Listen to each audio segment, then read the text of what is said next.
에베소서 2장 2절 3절을 한번 띄워주시면 눈으로만 볼게요. 그때 너희는 그 가운데서 행하여 이 세상 풍조를 따르고 공중의 권세 잡은 자를 따랐으니 곧 지금 불순종의 아들들 가운데서 역사하는 영이라. 그러니까 뭔가 역사하는 영이 사람 속에 들어가서 나는 내 생각으로 사는 것 같으나 그렇지 않다는 거예요. 예, 세상의 풍조, 육신의 종력, 사탄이 이끄는 대로 그 빨간 깃발을 향해서 미친 듯이 달려간다 이 말이죠. 이 공통점은 뭐냐면 이 모든 것은 멸망으로 이끈다라는 겁니다. 그래서 내 마음대로 사는 줄 알았지만 내 속에 다른 영이 들어와서 나를 하나님 없는 인생으로 마음껏 이끌고 가다가 내 영혼력 다 탈탈탈 털리는 줄도 모르고 그거 따라가다가 망하는 그런 길로 미친 듯이 달려가는 게 인생이라는 거죠. 그렇게 열심히 달려가 봐야 멸망으로 이끈다는 것도 모르고 죽는 줄도 모르고 달려간다는 거죠. 그래서 하나님 없는 인생은 이렇게 투 경기장에 빨간 깃발을 흔들면 목적도 없이 달려드는 소와 같다고 비교를 한 겁니다. 이와는 반대로 이 세상에서 가장 복된 사람은 그럼 누구겠습니까? 인생의 생사화복을 주관하시고 복의 근원이 되시는 하나님 관계를 가장 소중하게 여기고 가장 최선순위로 삼고 살아가는 사람이 가장 복된 사람임을 믿으시기를 주님의 이름으로 축복합니다. 아멘. 따라서 이 그리스도인들은 이 영적 원리를 아는 사람들이잖아요. 그래서 내 삶에서 나의 생사화복과 또 영혼을 주장하시는 하나님의 관계를 최우선 순위로 내가 삼고 살아가겠다라고 결단하고 따르는 사람들이 바로 저와 여러분인 줄 믿습니다. 아멘. 아멘. 그러므로 날마다 하나님이 기뻐하시는 길로 내 삶을 선택하며 살아가기 힘쓰는 이러한 복된 사람이 우리 어린이부터 우리 어른에 이르기까지 저와 여러분이 되시기를 다시 한번 주의 이름으로 축복을 드립니다. 아멘. 네, 오늘은 한 세 가지를 살펴볼 텐데요.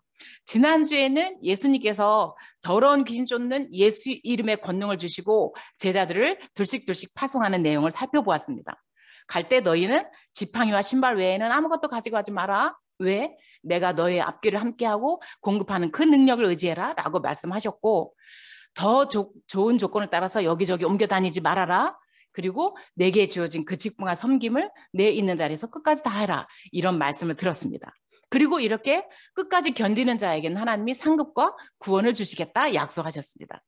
오늘 본문은 지난주에 이렇게 파송받은 제자들과 그리고 오늘 본문이 싹 들어와 있어요. 그리고 다음 본문은 뭐냐면 예수님께 파송받은 제자들이 와서 예수님 이런 일이 있었어요 하고 보고하는 사이에 끼어 있는 본문이에요. 그렇게 이렇게 파송받는 사이와 보고받는 사이에 끼어 있는 이 내용이 굉장히 중요한 내용이에요. 그래서 이 내용을 통해서 마지막 시대를 살아가는 우리들도 이 내용에 의해서 어떻게 살아가야 될까라는 부분을 살펴보기를 원하는데요. 한 세 가지만 살펴보도록 하겠습니다. 첫 번째 한번 따라 보겠습니다. 사람들의 반응이 나오는데요. 세 가지 반응이 있어요. 한번 따라 볼게요. 예수님에 대한 사람들의 반응. 시작. 예수님에 대한 사람들의 반응. 네, 어떤 반응이 있었냐면 제자들이 이제 더러운 귀신들을 쫓아내고 병든 자를 치유하고 회개하는 강력한 복음을 전하니까 사람들이 우와 예수님에 대해서 소문을 듣고 예수님을 믿는 사람들도 나왔어요. 그런데 언제나 그랬지만 예수님 믿는 사람들은 소수예요. 그리고 나머지는 꼭 뒤에서 딴소리하고 비판하고 불평하는 사람들인데 오늘 이렇게 뒤에서 딴소리하는 세 부류의 사람들이 있거든요. 한번 볼게요. 14절을 한번 띄워주시면 오늘 본문을 봤는데 14절을 띄워주시면 당시 유대를 통치하던 헤롯 왕이 제자들이 전하는 예수님의 소문을 들었어요. 그리고 이제 뭐라고 생각했냐면 이렇게 생각했어요. 이는 침례 요한이 죽은 자 가운데서 살아났다. 그러므로 이런 능력이 그 속에서 일어난다. 이렇게 말을 했어요. 그러니까 첫 번째 무리는 죽은 침례 요한이 살아났다라고 반응하는 거예요. 두 번째는 어떤 무리가 있었냐면 15절 한번 띄워주시면 또 다른 사람들은 이렇게 얘기했어요. 아, 이는 이 예수님의 능력을 보고 이는 엘리야야 아니면 또는 그와 같은 선지자야. 옛 선지자 중에 하나가 왔어. 이렇게 반응을 한 거예요. 유대인들은 말라기서 4장 5절을 한번 살짝 띄워주실까요? 말라기서 4장 5절에 보면 유대인들은 이렇게 보라 여호와의 크고 두려운 날이 이르기 전에 내가 선지자 엘리야를 너에게 보내겠다라는 약속으로 구약이 탁 문을 닫거든요. 그래서 구약이 문을 닫고 신약이 이어지고 예수님이 오시는 지금까지, 그러니까 지금 말고 성경이 시해주는 그때까지 사람들은 엘리야 선지자가 온 다음에 예수님 메시아가 올 거야 라고 생각을 했단 말이에요. 그래서 지금 이렇게 와서 제자들이 전하고 자기들이 소문으로 들었던 이 놀라운 능력을 행하시는 분이 메시아는 아니고 하나님이 먼저 보내겠다 하셨던 엘리야 같은 선지자일 거야 라고 지금 반응을 하는 거예요. 그래서 예수님이 아무리 깜짝 놀랄 만한 기적을 행할지라도 메시아는 아니야. 요한이나 엘리야나 선지자 중에 하나지. 진짜 메시아는 나중에 올 거야. 이렇게 반응했다는 거예요. 하지만 예수님은 마태복음 7장 12절 13절에서 한번 띄워주시면 자신은 나는 엘리야가 아니다 라고 분명히 말씀하셨어요. 볼까요? 내가 너에게 말하노니 엘리야가 이미 왔노라. 사람들이 알지 못하고 임으로 대우하였도다. 인자도 이와 같이 그들에게 고난을 받으리라 하시니 13절. 그제서야 제자들이 예수께서 말씀하신 것이 침례 요한인 줄을 깨달으니라. 아멘. 이게 무슨 말씀이냐면 사람들이 이제 예수님이 막 기적을 행하니까 침례 요한이 살아서 왔나? 아니면 엘리야인가? 아니면 선지자 중에 한 사람인가? 이렇게 말을 하니까 예수님이 스스로 나는 엘리야가 아니야. 그리고 엘리야는 미리 왔어. 너희가 잡아 죽였던 그 침례 요한이 바로 내가 보내리라고 했던 엘리야야. 근데 너희가 그들 함부로 잡아 죽였지? 나도 너희가 앞으로 함부로 잡아 죽일 거야 라는 기가 막힌 내용을 지금 설명을 하시는 거예요. 예수님은 이 사람들이 생각하는 메시아상은 기적을 행한 뒤에 나라를 정복한 뒤에 세금을 많이 걷어들여서 우리나라가 잘 사는 태평상대를 이루는 그런 메시아를 원했는데 아니 예수님은 보니까 기적은 행하셔요. 그런데 다른 나라 정복은커녕 맨날 가난한 자들, 병든 자들과 지내요. 그리고 눈에 보이지도 않는 하나님 나라 어쩌고 이런 것만 운운하니까 메시아는 아니야. 지금 이렇게 정리하고 가는 거예요. 이 이스라엘 사람들이. 이 시점에서 우리도 이 사람들처럼 하나님을 내 꿈이나 내 계획이나 내 목적을 이루어 주실 로또나 도깨비 방망이처럼 여기고 따르는 건 아닌지 좀 돌아볼 필요가 있습니다. 하나님은 예수님을 아끼지 않고 우리 위해서 다 내어주신 가장 완전한 사랑의 하나님, 온전한 하나님이신데요. 그 은혜만으로도 우리는 이미 충분해요. 그런데 우리는 그 은혜 말고도 뭔가 내가 원하는 그 다른 거를, 그렇죠? 우리 있잖아요. 인생의 평생 과제, 대학, 또 진로, 취업, 결혼, 또 결혼하고 나면 자녀 출산, 여러 가지 있잖아요. 네, 잠시 제가 끼고. 그런 것들이 있기 때문에 그런 것 때문에 마치 저 80세나 이런 데 가서 비나이다 하는 것처럼 예수님을 따르는 건 아닌지 우리가 조심을 할 필요가 있다는 거예요. 하나님은 우리에게 당신의 아들을 주시고 모든 걸 다 주시기 원하시는 분이기 때문에 우리가 구하거나 생각하는 것보다 더 넘치도록 역사하실 분임을 그분을 믿으시기를 주님의 이름으로 축복합니다. 아멘. 그렇기 때문에 어떤 상황 속에서도 우리를 돌보셔요. 그리고 내 뜻이 아니라 하나님의 뜻과 목적대로 우리를 이끌어 가세요. 그런데 우리는 아니에요. 하나님 그 길 아니에요. 이 길로 가야죠. 왜요? 이렇게 이 시대 사람들과 똑같다는 거예요. 메시아가 왔으나 아니야. 선입견으로 메시아 아니야. 아니야. 구약에 엘리야가 먼저 온다 그랬어. 아니야. 메시아는 나중에 올 거야. 이렇게 한 것처럼 우리는 하나님께서 우리에게 이끄시고 우리에게 계획하시는 길들을 내가 마음대로 커트하고 내가 마음대로 바꿀 때가 너무나 많기 때문에 이 시점에서 다시 한번 돌아보면서 정말 예수님이 내 삶의 진정한 왕이시요 주관자가 되어주시도록 우리 삶을 내어드리시는 저와 여러분 되시기를 주님의 이름으로 축복합니다. 아멘. 아멘. 답답해서.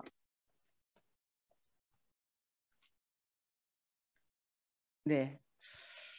뒤에서 계속 왔다 갔다 하셔서 조금만 제가 더 깨고 있습니다. 그래서 두 번째 생각해 볼 것은 첫 번째는 이렇게 예수님에 대한 사람들의 반응이 이랬고요. 두 번째, 헤롯 가족의 반응이 특이해요. 헤롯은 지금 왕이에요. 이스라엘의 왕, 유대인의 왕인데 두 번째 살펴볼 것은 헤롯 가족들의 반응을 살펴보겠습니다. 정리하면서 갈게요. 한번 따라 볼게요. 예수님에 대한 헤롯 가족들의 반응. 시작. 예수님에 대한 헤롯 가족들의 반응. 네. 우리 16절부터 19절을 그냥 띄워주시면 여러분은 눈으로 보면서 따라올게요. 이 헤롯 임금은 예수님의 소문을 듣자 자기가 죽였던 침례 요한이 살아서 돌아온 건가? 이렇게 생각을 했어요. 왜냐하면 헤롯은 처음에 이 요한을 의롭고 거룩한 자로 알았어요. 그래서 헤롯이 자꾸 자기에게, 헤롯은 지금 누구랑 결혼했나 하면 동생의 아내를 빼앗아서 결혼했어요. 동생의 아내 이름이 헤로디아인데 이 동생의 아내인 헤로디아를 빼앗아서 결혼을 했기 때문에 이 침례 요한이, 왕이 그렇게 잘못된 결혼을 하고 백성에게 본이 안 된다, 이건 잘못됐다라고 계속 지적을 하니까 헤롯이 괴로웠어. 왕인데도. 그러니까 처음에 굉장히 겸손한 거예요. 왕인데도 일개 선지자가 나에 대해서 잘못했다고 이렇게 지적을 하니까 괴로웠으나 그것을 즐거이 달게 들었다고 했어요, 성경에 보면. 그래서 그랬는데 이제 이 부인 헤로디아는 자꾸 이렇게 하니까 요한에게 원망이 생긴 거예요. 자꾸 옳은 말 하니까 저거 잡아 죽여야지, 이렇게 이제 생각을 한 거예요. 그래서 이제 잡아 죽이려고 했는데 18절 한번 보여주실까요? 헤롯이 이제 설명을 했고 19절 이 요한을 원수로 여겨서 죽이고자 했어요. 근데 하지 못한 이유는 이 헤롯이 즐겁게 들으면서 헤로디아가 죽이려고 할 때마다 요한을 죽지 못하도록 변호를 해줬단 말이에요. 그런데 헤로디아는 이렇게 하나님의 사람이 자꾸 말하면 사실은 자기 행위를 돌아보고 회개를 해야 되잖아요. 그런데 대부분의 사람은 그렇지 않다는 거예요. 회개하지 않냐고 오히려 악하게 죽이려고 했다는 거예요. 이게 모든 사람의 유형이야. 사실은 회개를 잘 안 해. 그리고 오히려 나한테 이런 말을 하다니, 이렇게 한단 말이에요. 그래서 21절부터 23절을 한번 띄워주시면 드디어 헤로디아에게 좋은 기회가 왔어요. 어떤 좋은 기회냐? 침례 요한을 잡아 죽일 기회. 나한테 자꾸 옳은 말로 하고 나를 괴롭게 하는 저 요한을 잡아 죽일 기회가 왔어요. 한번 읽어볼까요? 시작. 마침 기회가 좋은 날이 왔으니 곧 헤롯이 자기 생일에 대신들과 천부장들과 갈릴리의 귀인들로 더불어 잔치할세. 네, 22절 띄워주시고 이제 헤롯이 왕의 잔치에, 생일 잔치에 고관 대작들을 초대해서 이제 잔치를 벌이는데 헤로디아가 꾀를 낸 거예요. 내 딸을 저 잔치 자리에 들여넣어서 춤을 추게 해가지고 왕의 환심을 사서 왕에게 내 목적 달성을 해야 되겠다. 뭐 요한을 죽이려고. 그래서 이제 춤을 추게 한 거예요. 그랬더니 정말 이 헤로디아의 딸이 이뻤나 봐요. 예쁘게 주석에 보면 음란한 춤을 췄다 그랬어요. 그러니까 그냥 춤이 아니라 선정적인 춤을 춰서 의붓 아버지 눈을 홀딱 말하자면 반하게 한 거예요. 그렇게 했어. 그랬더니 정말 헤롯이 반했어요. 그래서 이 딸에게 너무 네가 춤을 춰서 고맙다. 너에게 내가 내 나라의 절반도 주겠다. 이거 뻥이에요. 왜냐하면 지금 우리 여기는 로마 속국이에요. 지 나라가 어딨어? 없어요. 그냥 왕 노릇을 하는 건데 내 나라의 절반도 주겠다. 이게 이제 사람이 이렇게 가는 거예요. 그래서 무엇이든지 구해라. 내가 다 줄게. 그러니까 이제 23절에 내가 나라의 절반까지 줄 테니까 구해봐라. 그러니까 이 딸이 엄마에게 쪼르륵 갔어요. 엄마, 내가 춤춘 대가로 나라 절반이라도 준다는데 뭘 구할까요? 그렇게 했더니 이 헤로디아가 뭘 구하라 했어요? 24절 한번 같이 읽어볼게요. 무시무시한 걸 구합니다. 시작. 그가 나가서 그 어머니에게 말하되 내가 무엇을 구하리까? 그 어머니가 이르되 침례 요한의 머리를 구하라 하니, 이 뭐예요? 목땡강 잘라서 달라는 거예요. 그러니까 이 잔치에 춤을 췄던 이 딸이, 10대 소녀로 보이는 이 딸이 쪼르르 왕에게 달려갑니다. 그래서 25절 한번 볼까요? 25절. 그가 곧 왕에게 급히 들어가 구하여 이르되 침례 요한의 머리를 소반에 얹어 곧 내게 주기를 원하옵나이다 하니. 아니 이게 엄마가 그렇게 말하면, 대부분의 딸이라면 엄마 어떻게 그런 걸 사람의 목을 달라고 이렇게 해야 되잖아요. 그런데 쪼르르 왕에게 가서 한술 더 떱니다. 침례 요한의 목을 잘라서 소반에다 담아다 놔야 돼. 이게 모전 여전이야, 모전 여전. 엄마만 사악한 게 아니라 딸은 더 사악한 것 같아요. 10대 소녀가. 이거 요즘 얼마나 무서운 일이에요? 이렇게 하니까 헤롯은 아차 싶었겠잖아요. 설마 요한의 목을 달라고 하리라고는 몰랐잖아요. 그런데 달라고 하니까 깊이 26절에 보면 깊이 괴롭고 근심했어요. 왕이 심히 근심했어. 그런데 그가 맹세했기 때문에 거절할 수가 없는 거예요. 그래서 29절까지 보면 사람을 보내서 요한을 목을 베어와라 해서 요한의 목을 베어와서 딸에게 소반에 담아서 줍니다. 그러니까 이런 과정이 있었다는 거예요. 그러니까 헤롯은 자기가 이렇게 하나님의 사람을 죽였던 그 침례 요한이 살아나서 지금 예수님 안에 들어와서 이런 기적을 베푸는 게 아닌가라고 생각을 했다는 거예요. 이 헤롯 가정의 비극은 뭐라고 생각하십니까? 이 헤롯 가정의 비극은 끊임없이 하나님의 사람이 옆에서 말씀을 들려줬잖아요. 그렇게 가면 안 됩니다. 그 길로 가면 안 됩니다. 말씀을 듣긴 들었는데 아무도 그 말씀에 반응하지 않았어요. 아무도 그 말씀에 순응하지 않고, 아무도 그 말씀을 귀담아 듣지 않고, 회개하지도 않고 급기야 악한 일을 저질렀다는 게 이 헤롯 가정의 비극입니다. 우리는 내가 지금 무엇을 하면서 하는지, 그리고 말씀을 들을 때 그거를 이렇게 헤롯 가정처럼 그냥 이렇게 흘려보내는지, 개인 큐티를 하든지 아니면 주일마다 말씀이 들려질 때 정말 그 말씀을 내 심령에 꼭꼭 받아들이는지 돌아보셔야 합니다. 이 말씀이 들릴 때 그 말씀을 잘 듣고 회개하는지. 우리는 어떤 데 착각하냐면 하나님 나를 다 잘 아셔. 내가 회개하지 않고 인정하지 않아도 내 미안한 마음 다 아실 거야 하고 회개하지 않는 경우가 너무나 많습니다. 우리 요한일서 9장 1장 9절 한번 띄워주실까요? 요한일서 1장 9절. 제가 한번 읽어볼게요. 만일 우리가 우리 죄를 자백하면 그는 미쁘시고 의로우사 우리 죄를 사하시며 우리를 모든 불의에서 깨끗하게 하실 것이요. 아멘. 하나만 더 찾아볼게요. 시편 51편 17절. 이건 우리 한번 같이 읽어보겠습니다. 시편 51편 17절. 다 같이 시작. 하나님께서 구하시는 제사는 상한 심령이라. 하나님이여 상하고 통회하는 마음을 주께서 멸시하지 아니하시리이다. 아멘. 우리는 삶 속에서 늘 크고 작은 죄를 지으면서 그냥 넘어가는데 하나님은 그렇지 않다는 거예요. 실제로 우리 인간관계에서도 저 사람이 내가 다 알지만 나한테 끊임없이 실수하고 잘못하는데 그냥 넘어갈 때 우리는 어때요? 좀 하고 쌓아두잖아요. 하나님 똑같아요. 우리가 하나님 앞에 진심으로 회개하지 않으면 하나님은 그것을 기억하고 계세요. 그러나 내가 아무리 악한 죄를 지었을지라도 진심으로 하나님 앞에 회개하기만 하면, 통회하기만 하면 하나님은 그 마음을 받으시고 깨끗하게 멸시하지 아니하신다고 약속하셨어요. 그러므로 저와 여러분이 이 헤롯 가족처럼 하나님 말씀을 들어도 그냥 흘려보내고 회개만 했어도 이렇게 가족이 몰살당하진 않을 거 아니에요. 나중에 전쟁에서 다 몰살하거든요. 하나님 앞에 말씀이 들려질 때 이게 내가 뭔가 뉘우쳐지는 것들이 온다면 예수 이름으로 회개를 하시고, 그리고 내가 구하는 것이 혹시 헛된 것을 구하는 건 아닌지, 그리고 내가 생각하는 것이 마땅히 생각할 것인지 믿음의 분량대로 지혜롭게 구하는, 로마서 13장에 보면 12장 3절에 보면 마땅히 그 생각할 그 분량만 구하고, 그리고 이미 주신 은혜에 대해서는 감사하면서 살아가는 복된 저와 여러분 되시기를 주님의 이름으로 축복합니다. 아멘. 아멘.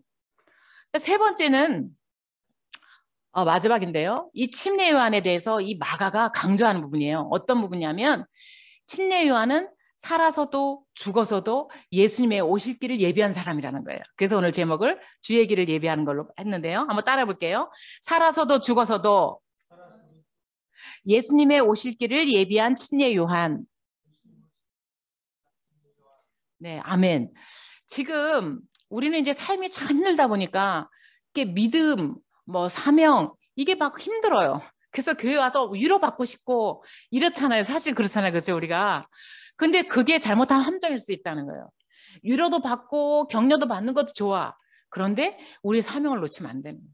그래서 제가 지금 마가복음을 쭉 하고 있는데 마가복음은 계속 제자의 길, 사명의 길, 승리의 길이. 그래서 말씀을 준비할 때 굉장히 힘들어요. 지금 코로나 상황과 우리 성도들의 상황과 이렇게 많이 좀 대체가 돼서 정말 기도를 많이 하거든요. 여러분도 기도 많이 해주시고, 네, 이 말씀 속에서 내가 내 귀에 맞고 내 마음에 맞는 말씀을 고르는 게 아니라 들려주시는 말씀 속에서 주의 음성을 듣는 게 참된 제자의 모습인 줄 믿습니다. 그래서 이렇게 귀한 정말 코로나에 쉬고 안식하고 이런 것 말씀만 듣고 싶지만 이렇게 하나님이 우리에게 이렇게 말씀을 들려주실 때는 이유가 있다는 거예요.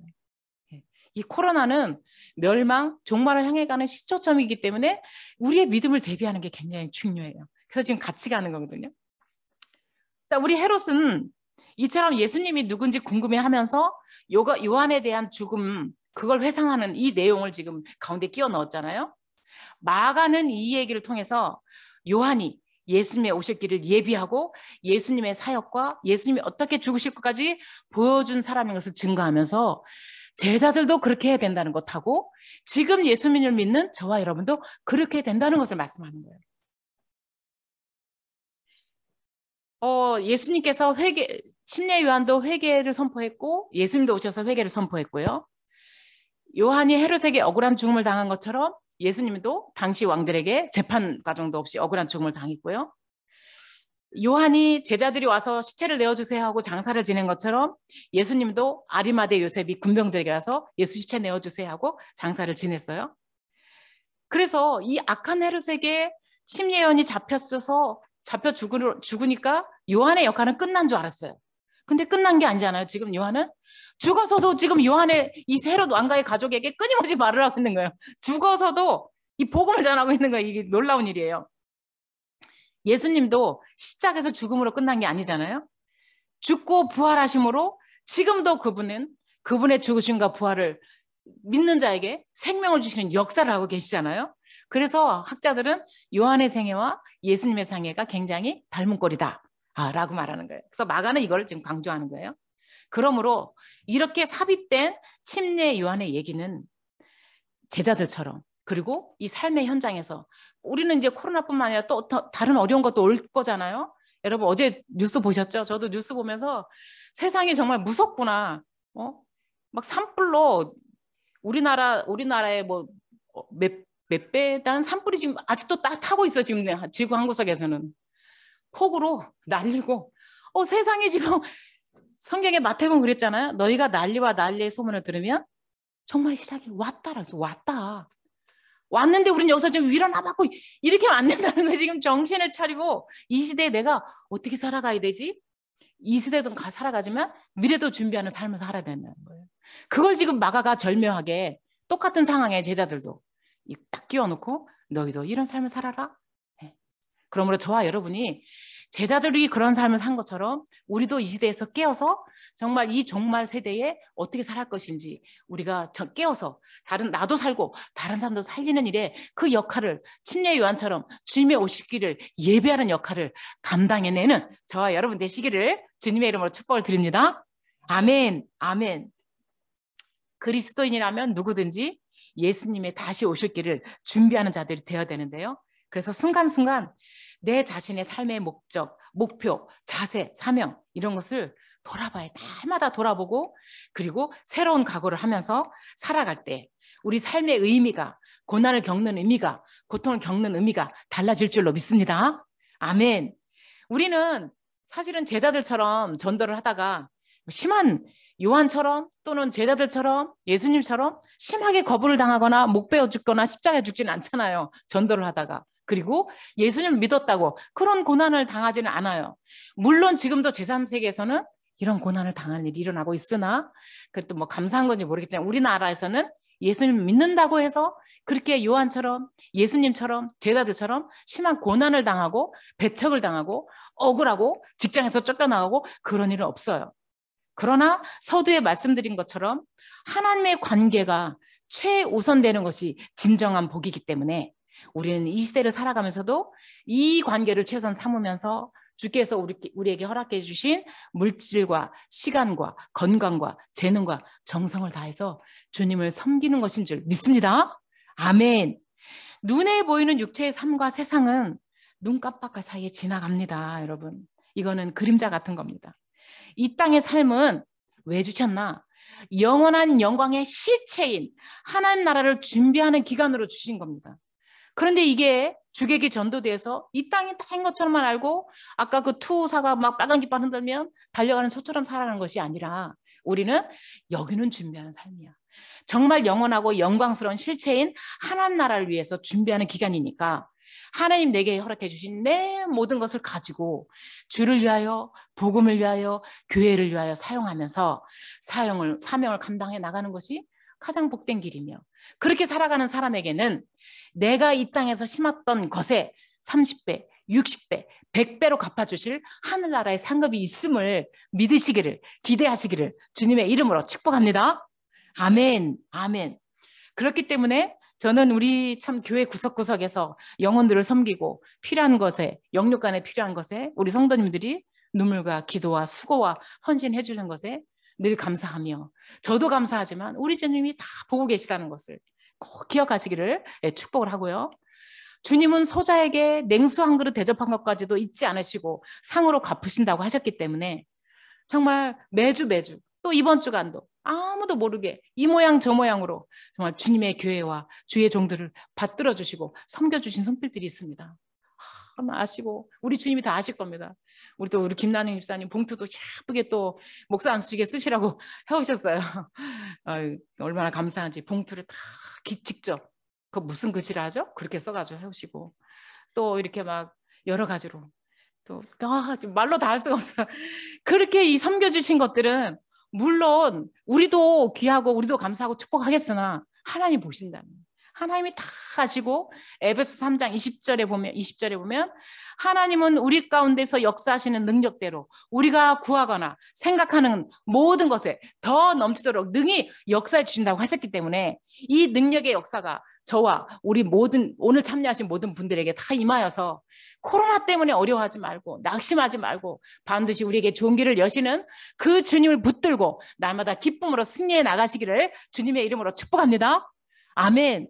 매일매일 내 삶 속에서 내게 주어진 삶을 충실하게 감당해 나가는 것이 예수님처럼 침례 요한처럼 제자들처럼 예수님의 다시 오시기를 준비하는 삶이 되는 것을 믿으시기를 다시 한번 주님의 이름으로 축복합니다. 아멘. 마지막으로 말씀을 듣고도 믿음에서 탈락한 이 사람들을 돌아보면서 우리는 정말 어떻게 될 것인가 한번 돌아보고 마치도록 하겠습니다. 헤롯은 하나님의 사람 침례 요한이 바로 곁에서 끊임없이 말씀을 들려주었는데도 은혜는 받았어요. 죄의 가책은 느꼈어요. 가슴은 아파했어요. 즐겁게 듣기는 했어요. 그러나 마지막으로 자기 욕심과 정욕 때문에 말씀을 거부하고 심지어 자기 계략에 잘못 헛된 거 하다가 하나님의 사람을 잡아 죽이는 그런 왕으로 성경에 대대로 기록이 되었습니다. 헤로디아도 요한의 지적에 회개하기보다는 억울한 마음, 원망의 마음을 품고 자기 딸을 이용해서 그 하나님의 사람을 겁도 없이 죽여버리고 계략을 꾸미고 이런 사람이 되었습니다. 헤로디아의 딸도 엄마의 나쁜 말, 엄마가 그 나쁜 일을 시키는데 자녀가 나쁜 일을 시키면 왜 이런 일을 해야 되잖아요. 그런데 조금도 이의를 제기하지 않고 무조건 그 악한 일에 따라서 서슴지 않고 그 악에 동조한 나쁜 딸이 되었습니다. 또 수많은 사람들은 회개와 선포의 기적을 다 경험하고 또 놀라워하면서도 예수님을 믿지 않고 메시아로 인정하지 않고 구세주로 인정하지 않고 엘리야나 선지자나 뭐 이렇게 하면서 침례 요한 이렇게 하면서 끝끝내 복음을 받아들이지 않고 구세주로 믿기를 거부했어요. 그래서 이 사람들 헤롯과 그의 가족들은 말씀을 듣기는 듣는데 세상 유혹과 정욕 때문에 믿음에서 탈락. 수많은 사람들도 선입견과 잘못된 지식 때문에 믿음에서 탈락. 지금도 수많은 사람들이 복음을 듣고 유튜브 채널을 듣고 얼마나 좋은 채널이 많아서 복음을 듣는데 믿음의 길로 오지 않아요. 따라서 내 가족이고 내 이웃들인 저들이 예수님을 믿고 구원 얻기 위하여 예전보다 더 많이 기도해야 돼요. 이제는 더 많은 걸 들었기 때문에 사람들이 감각이 없어요. 아무리 충격적인 얘기해도 감각이 없고 아무리 얘기해도 그냥 흘러요. 그래서 믿음을 알고 이 영적 비밀을 아는 저와 여러분이 더 눈물로 기도해야 되는데 시기가 바로 지금 시기예요. 기도해주고 또 복음을 전하다가 또는 예수님을 믿다가 어떤 반대와 어려움을 만나더라도 또 내가 복음을 전할 때 듣든지 아니 듣든지 포기하거나 뒤로 물러서지 말고 하나님 앞에 기도하면서 지혜롭게 전해주고 그리고 우리 가족 내게 맡겨진 가족들이 우선 우리 가족들이 구원 얻어서 하나님의 가정이 되게 해달라고 기도하시는 저와 여러분 되시기를 주님의 이름으로 축복을 드립니다. 아멘. 마지막입니다. 내가 아무리 부인해도 내 생각과 상관없이 주 예수님은 이 땅에 오시는데 문 밖에 오셨다 했습니다. 가까이 왔습니다. 따라서 복음을 거부하는 사람들에게 계속해서 예수님을 전하며 사는 것과 주님이 다시 오시기를 예비하면서 사는 것이 말세를 사는 저와 여러분의 사명임을 명심해야 합니다. 우리는 이를 위해 전도할 때에 좋은 말 하잖아요. 사람들에게 거부감 없게 충돌을 피하려고 좋은 말을 하고 은혜의 말을 하려고 하는데 때로는 경고의 말도 필요합니다. 우리 성경 한번 찾아볼게요. 고린도전서 14장 8절입니다. 한번 제가 읽어볼게요. 만일 나팔이 분명하지 못한 소리를 내면 누가 전투를 준비하리요? 적이 들어온다 하고 나팔을 불어야 사람들이 전투를 준비할 거 아니에요? 지금 말세가 가까이 온다. 종말이 가까이 왔어. 주님이 올 때 가까이 왔어. 정신 차리고 예수 믿어야 돼. 라고 말해주는 사람이 있어야 그 중에 예수를 믿는 사람이 생긴다는 거죠. 에스겔 한번 볼까요? 33장 6절로 8절. 제가 6절 읽어볼게요. 그러나 칼이 임함을 파수꾼이 보고도 나팔을 불지 아니하여 백성에게 경고하지 아니하므로 그 중에 한 사람이 그 임하는 칼에 제거당하면 그는 자기 죄악으로 말미암아 제거되려니와 그 죄는 내가 파수꾼의 손에서 찾으리라. 7절. 인자야, 내가 너를, 저와 여러분을 이스라엘 족속의 파수꾼으로, 이 내 가정의 파수꾼으로 삼으면 이와 같으니라. 그런즉 너는 내 입의 말을 듣고 나를 대신하여 그들에게 경고할지어다. 8절. 가령 내가 악인에게 이르기를, 악인아, 너는 반드시 죽으리라 하였다 하자. 종말이 왔다 하자. 내가 그 악인에게 말로 경고하여 그의 길에서 떠나게 하지 아니하면 그 악인은 자기 죄악으로 말미암아 죽으려니와 나는 내가 그의 피를 내 손에서 찾으리라. 너무나 무서운 말씀이에요. 우리가 입 다물고 가족에게 말해주지 않고 경고해주지 않아서 듣지 못해서 한 번만 말하고 끝나서 계속 말해줘야 돼. 계속 믿을 때까지 말해줘야 되는데 그렇게 하지 않아서 만약에 예수님을 믿지 못하고 심판을 받고 지옥 가게 된다면 그는 그래도 안 들어서 죽었다 쳐. 그가 듣도록 말해주지 않은 그 피값을 너희에게서 찾겠다. 너와 나에게서 찾겠다. 굉장히 무서운 일이거든요. 마가는 이걸 알았어요. 그래서 이게 굉장히 시급한 일이기 때문에 파송하는 제자와 파송된 제자의 보고하는 사이에 이 이야기를 넣으면서 지금이 바로 그때다. 제자들도 그때인 줄 알아야 되지만 저 여러분도 그때라는 것을 알고 이것을 해줘라. 전해줘라. 그러므로 저 여러분이 이 길을 가기 위해서 그냥 듣고 끝나면 안 되고 뜻을 정해야 해요. 아, 내가 누구누구를 위해서 매일 한 번씩 기도하겠다. 아, 내가 이 하나님 말씀을 매일 몇 장씩 읽겠다. 아, 내가 일주일에 한 번 이상 새벽 기도를 오겠다라든지 이게 정말 구체적인 뜻을 정해서 이번 한 주간 이게 경고의 나팔을 부는 자의 심령으로 예수님의 다시 올 길을 예비하는 자의 심령으로 한번 뜻을 정하여 한 주간 실천해 보시기를 부탁을 드립니다. 아멘. 세상은 지금 성경의 예언대로 종말을 치닫고 있잖아요. 그 증거로는 기후변화가 가장 귀한 증거인데요. 인류의 큰 위협이 될 수 있는 지구온도 1.5도씨 온난화 마주는 노선이 지금 0.5도씨 남았다고 하잖아요. 그런데 어제 또 기후학자들 얘기 들어보니까 0.5도씨가 10년 또 앞당겨졌어요. 그래서 지금 2040년에 마주는 노선 마지막 0.5도씨 지구 가열화 가속화가 2040년으로 도달한다고 내다봤는데요. 이것도 장담 못한다. 지금처럼 저렇게 산불이 나고 난리가 나면 이걸 또 당기면 2030년이 될지 2025년이 될지 지금 이런 시각에 와 있다는 거예요. 지금 저와 여러분이. 이러한 때에 이 지구온난화를 이제는 학자들은 뭐라 하냐면 지구온난화는 너무나 경계심이 없다. 그래서 지구 가열화로 바꿔서 쓰래요. 지구 가열화가 계속 되고 있기 때문에 저와 여러분이 지구 가열화를 좀 막는 일에 앞장서는 것도 중요해요. 그렇죠? 커피집에 갈 때 뭐 이렇게 자기 거 가져가는 거, 종이컵 안 쓰는 이런 거 작은 몸짓이지만 하는 것도 중요해요. 그것도 중요하지만 예수님을 전해주고 천국과 지옥과 심판이 있음을 알려주는 거. 이게 종말을 사는 저와 여러분의 가장 귀한 사명임을 명심하시기를 축복합니다. 아멘. 이러한 믿음과 사명의 길을 달려가는 저와 여러분을 위해서 하나님은 베드로전서 1장 4절과 5장 4절에 썩지 않고 쇠하지 않는 하늘의 영원한 상급과 영원한 면류관을 예비해 두셨다고 말씀하셨기 때문에 그러므로 이것을 깨달은 저와 우리가 온 마음 다해서 예수님과 복음과 교회 위에서 살고자 힘쓸 때 주께서 나와 우리 가정과 우리 교회와 우리 자녀와 우리 모든 앞날을 책임져 주실 것을 정말 끝까지 믿으시고 주의 길을 열심히 달려가며 주님의 다시 오실 길을 예비하시는 저와 여러분 되시기 주님의 이름으로 축복을 드립니다. 아멘. 우리 1분만 기도하시고 찬양을 드리도록 하겠습니다. 우리 찬양 내 삶은 주의 것이라는 찬양을 드리도록 하겠습니다. 1분만 기도하시겠습니다.